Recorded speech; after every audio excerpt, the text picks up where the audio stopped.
Hi guys, welcome back to my channel. Ahanba mayam thagatsari. Aigi ahanba namjakiba funny skits haitare ko corona 99 web to adudugi makata episode episode 2 do mayam adu pudana laksari amuk miyeng taminase episode 2 do aduduga kamai tawuno do yeminarase aduga makata ko video nuai basu mayam semjara kige mayam support to lepi gano mayam video do yeminasi ko aduga kamai to yengase mayam. 1 hour later.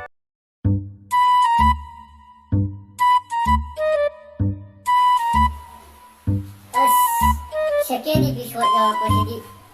Ako ba marinig ko kasi loy na tension nire nito uy. Hoy. Sige tayo. Nang second episode yo sige daw igen nang ha. Nang second episode na hay di ham tao na hay ro. Baba la. Kay tapi kita ba. Hoy. Nang episode 1 na tayo na igay bali ha.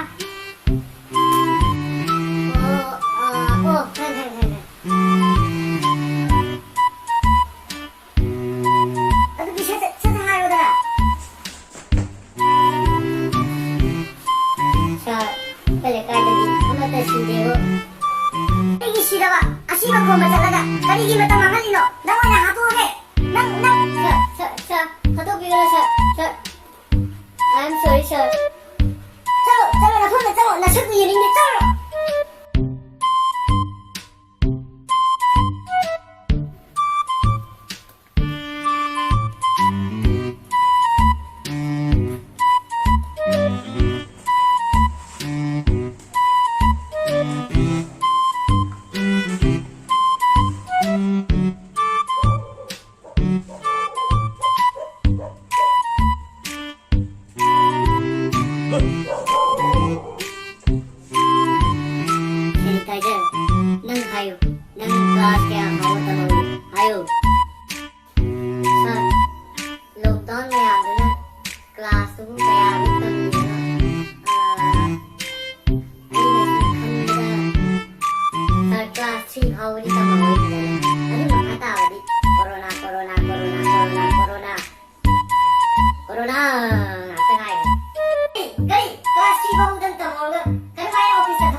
Corona ada pasien bro, lau masih, alo kadu lang sabo, lau sila lau.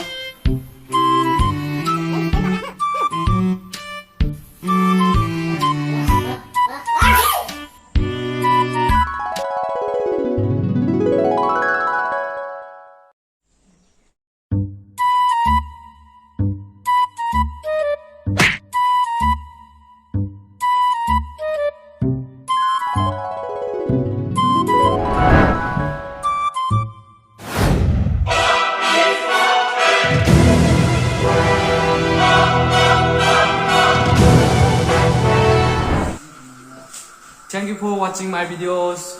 Thagatsari mayamu amuka hanna video si yengbibidamakta haji episode 2 si nungai biragadi mayam like tawbu kawbigano adu subscribe tu su kawbigano subscribe to kwai maru ne hujikti ahama ano ni mayam support tawbiyo sum adu comment su pisan biramo makha taba episode su ngai minase aduga share tawbu su kawbigano haji corona manungi oibadina haji video ja no ba thagat pase si yamna afoida su chathok su yadawne namdo phangjade aduna yumda oina skit kumba funny any cover song gumba kai gumba mayam ama tawjarkhige nuai ba mayam bideng tabiyo sum aduga support tawju lep ken tawbigano bye.